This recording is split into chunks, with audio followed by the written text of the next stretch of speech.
अस्सलाम वालेकुम dear students. आज के वीडियो के अंदर हम पढ़ेंगे chemistry first year chapter number 1 stoichiometry lecture number 2। आज का हमारा लेक्चर होगा व्हाट इज़ मोल। यानी आज के वीडियो के अंदर हम मोल के बारे में पढ़ेंगे। मोल को हम as a basic SI unit, as a counting unit, as a mass unit, meaning of mole, mole in chemistry, basic concept of mole, in headings के अंदर हम मोल के कंसेप्ट को क्लियर कराएंगे। तो सबसे पहले mole as a basic SI unit, system international unit के तौर पे मोल हम यूज़ करते हैं किस तरह। डियर स्टूडेंट्स, जैसा कि आपको पता है सिस्टम इंटरनेशनल के अंदर हमारे पास 7 बेसिक क्वांटिटीज़ है, 7 बुनियादी मिक़दारें हैं। उनमें से एक मिक़दार है अमाउंट ऑफ सब्सटेंस। मोल को हम अमाउंट ऑफ सब्सटेंस के यूनिट के तौर पे यूज़ करते हैं। यानी मोल एक बुनियादी यूनिट है अमाउंट ऑफ सब्सटेंस के लिए। ओके डियर स्टूडेंट्स, जैसा कि आपको पता है सिस्टम इंटरनेशनल के अंदर जो बेसिक क्वांटिटीज़ है वो 7 है। Mass, time, temperature, amount of substance, length, current, intensity of light. अब ये सारे क्वांटिटीज़ आपने पिछले क्लास के अंदर सीखे हैं। मास का यूनिट किलोग्राम, टाइम का यूनिट सेकंड, टेम्परेचर का केल्विन, लेंथ का मीटर, करंट का एम्पेयर, इंटेंसिटी ऑफ लाइट का कैंडेला। लेकिन हमारा यहाँ पे इसका को डिस्कस करने का मकसद ये है कि मोल का बेसिक आइडिया हम क्लियर कर सके। मोल को कहाँ पे हम यूज़ करते हैं, तो इसका पहला यूज़ ये है, अब एक basic quantity amount of substance, चीज़ की मिक़दार, इसके लिए हम बेसिक यूनिट मोल का इस्तेमाल करते हैं। तो ये हमारे आज के लेक्चर का पहला पोर्शन कि मोल क्या है, इसको हम एक बेसिक यूनिट के तौर पे यूज़ करते हैं। किस चीज़ के लिए? अमाउंट ऑफ सब्सटेंस, यानी चीज़ों की मिक़दार।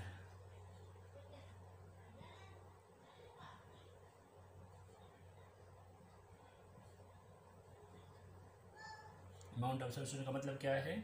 चीज़ों की मिक़दार। किसी भी चीज़ का मिक़दार मालूम करने के लिए उसके के लिए हमारे पास जो यूनिट होगा वो मोल होगा।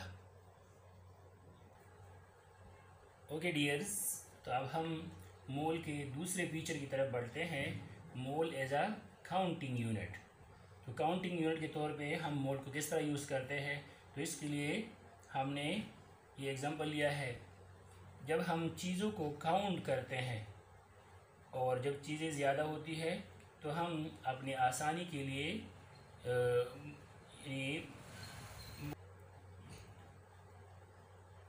मुख्तलिफ तादाद को एक ख़ास लफ्ज़ के साथ इसका इजहार करते हैं ताकि समझने में आसानी रहे। मिसाल के तौर पे जब 2 चीज़ों का ज़िक्र हो तो हम उसके लिए वर्ड यूज़ करते हैं पेयर, मीन जोड़ा, नंबर ऑफ 2, यानी 2 चीज़ों का जोड़ा। For example a pair of shoes, a pair of gloves, वगैरह वगैरह। इसी तरह जब तादाद बढ़ती हैं तो पेयर्स की बजाय हम एक और लफ्ज़ यूज़ करते हैं डज़न। डज़न का वर्ड कहाँ पे यूज़ करते हैं? जब हमारे पास तादाद बराबर हो जाए 12। 12 की तादाद को हम डजन्स में काउंट करते हैं, 12 या इससे ज़्यादा तादाद, तो इसको हम दर्जन के हिसाब से फिर काउंट करते हैं। और जब मज़ीद बढ़ जाए तादाद तो एक और टर्म हम यूज़ करते हैं सेंचुरी, मीन, 100। अगर तादाद 100 या 100 से ज़्यादा हो तो इनको हम सेंचुरीज़ में यानी हंड्रेड्स में फिर काउंट करते हैं, जिसके लिए वर्ड हम यूज़ करते हैं सैकड़ा।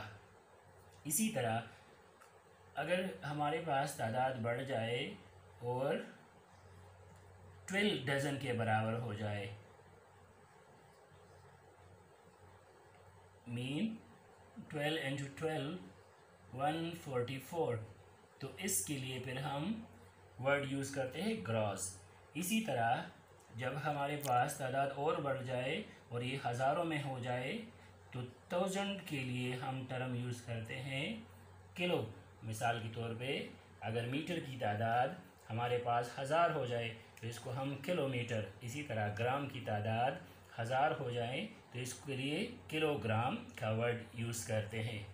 लेकिन डियर्स, एक तादाद ये तादाद अगर हमारे पास बहुत ज़्यादा हो जाए, बहुत ज़्यादा तादाद हो, तो इसके लिए ना तो हम पेयर, ना डज़न, ना ग्रास, ना किलो यूज़ करते हैं, बल्कि उसके लिए हम तादाद वर्ड यूज़ करते हैं मोल। और मोल के अंदर कितने पार्टिकल्स होंगे? वो है 6.023 इंटू 10 पावर 23। यानी अगर चीज़ों की तादाद हमारे पास 6.02 इंटू 10 पावर 23 हो तो उसके लिए हम वर्ड यूज़ करते हैं मोल। यानी मोल को हम काउंटिंग यूनिट के तौर पे जब बहुत ज़्यादा चीज़ें हों तो उसके लिए मिसाल के तौर पे 6.02 इंटू 10 पावर 23 ये हमारे पास इतने तादाद हो तो इसके लिए हम वर्ड यूज़ करते हैं मोल। और it is similar just like kilo पर 1000, ग्रास पर 144, सेंचुरी पर 100 and pair for 2 etc. So mole is a counting unit. अब हम बढ़ते हैं mole as a unit of mass या मास यूनिट के तौर पे। डियर स्टूडेंट्स, हमने टर्म्स पढ़े हैं एटॉमिक मास, मॉलिक्यूलर मास और फार्मूला मास। किसी एलिमेंट के एटॉमिक मास को जब हम मेजर करते हैं तो इसके लिए हम यूनिट इस्तेमाल करते हैं AMU। मिसाल के तौर पे हाइड्रोजन का जो रिलेटिव एटॉमिक मास है वो 1 है, तो 1 के लिए हम यूनिट इस्तेमाल करते हैं 1 AMU। इसी तरह अगर कोई मॉलिक्यूल है, मिसाल के तौर पे वाटर H2O, तो इसके लिए हम यूज़ करते हैं AMU। और अगर कोई आयनिक कंपाउंड है, फार्मूला यूनिट है, तो इसके लिए भी हम यूनिट इस्तेमाल करते हैं AMU। लेकिन जैसा कि आपको मालूम है एटम, मॉलिक्यूल और फार्मूला यूनिट निहायत ही छोटे होते हैं, जिनको हम ना तो देख सकते हैं और ना वे कर सकते हैं, इसका मास मालूम कर सकते हैं। तो इसीलिए हम एक और टर्म को यूज़ करते हैं एटॉमिक मास की बजाय ग्राम एटॉमिक मास, मॉलिक्यूलर मास की बजाय ग्राम मॉलिक्यूलर मास और फार्मूला मास की बजाय ग्राम फार्मूला मास। अब इन टर्म्स को के लिए हम जो यूनिट इस्तेमाल करते हैं वो है मोल। यानी एटॉमिक मास का अगर हम रिप्रेजेंटेशन कर ले AMU की बजाय ग्राम में, तो इसके लिए हम यूनिट इस्तेमाल करते हैं मोल, और इसके फिर मास को मोलर मास कहेंगे। यही अगर मॉलिक्यूल है, फार्मूला यूनिट है, या कोई एलिमेंटल सब्सटेंस एटॉमिक फॉर्म में है, तो इनके जो रिलेटिव एटॉमिक मासेस है उनके साथ अगर AMU की बजाय ग्राम लगाए जाएं तो इसके लिए भी हम मोल का इस्तेमाल करते हैं। मोल का यूज़ हमने 3 तरह से देखा कि हम इसको मुख्तलिफ़ अंदाज में यूज़ करते हैं। अब इस मोल के जो वर्ड है इसके मानी क्या है? मोल के वर्ड के मानी है वेरी वेरी लार्ज अमाउंट, बहुत बहुत ज़्यादा मकदार, और इसी तरह ह्यूज अमाउंट का वर्ड हम इसके लिए यूज़ करते हैं, यानी ये किसी चीज़ का बहुत बड़ी मकदार के लिए को ज़ाहिर करने के लिए इसका हम इस्तेमाल करते हैं।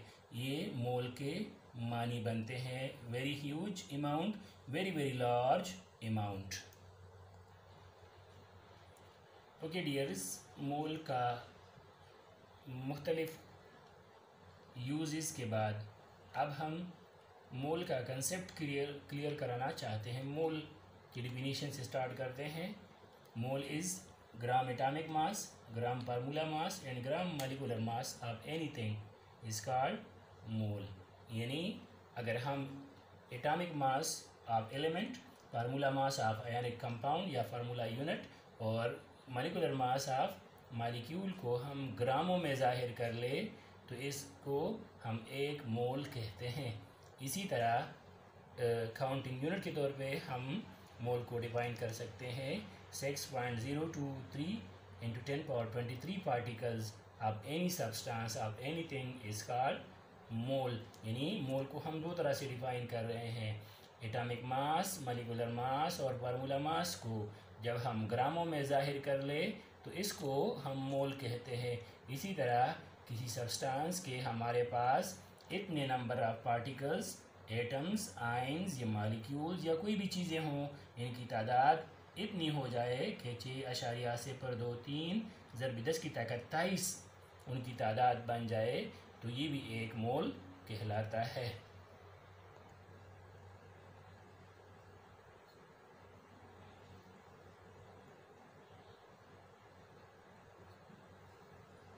ओके डियर्स, तो अब एग्जांपल्स के तौर पे हम मोल के एग्जांपल्स किस तरह देंगे।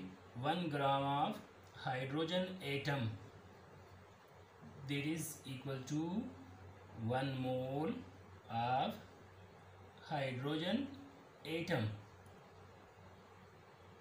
मीन हाइड्रोजन का जो रिलेटिव एटॉमिक मास है वो पीरियोडिक टेबल के अंदर 1 AMU है। जो रिलेटिव एटॉमिक मास हम विद रिस्पेक्ट टू कार्बन जो मालूम करते हैं, हाइड्रोजन का एटॉमिक मास कितना है, 1 है। तो 1 के साथ AMU की बजाय अगर हम ग्राम लगाए 1 ग्राम ऑफ हाइड्रोजन तो ये 1 मोल के बराबर होगा।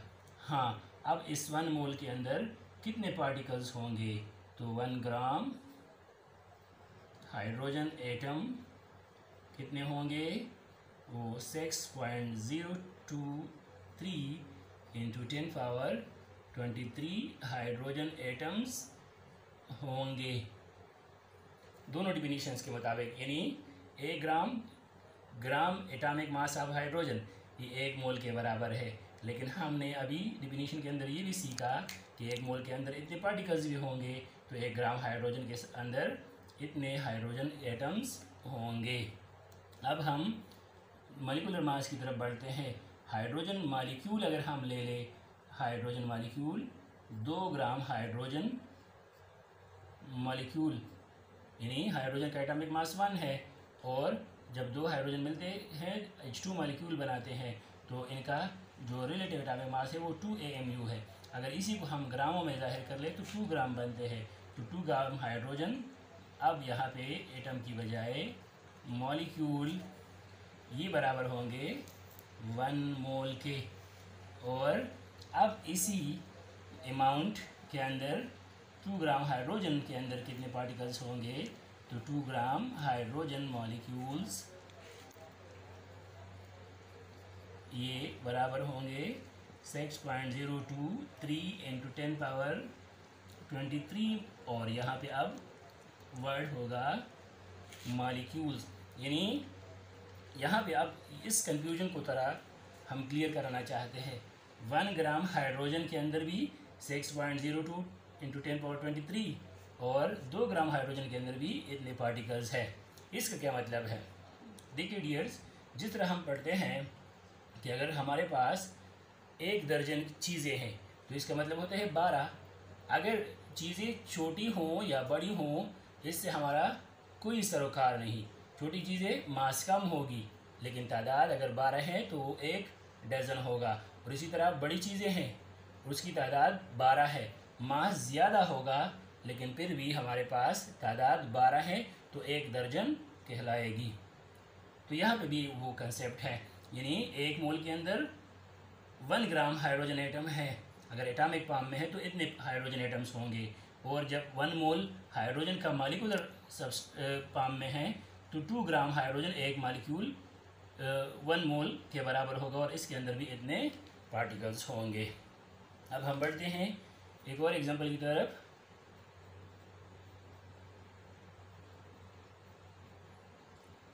कंसिडर कर ले एक मॉलिक्यूल है वाटर का, तो वाटर के अंदर हमारे पास 2 हाइड्रोजन है और 1 ऑक्सीजन। हाइड्रोजन का एटॉमिक मास 1, 2 हाइड्रोजन के लिए 2, और इसी तरह ऑक्सीजन का 16 है।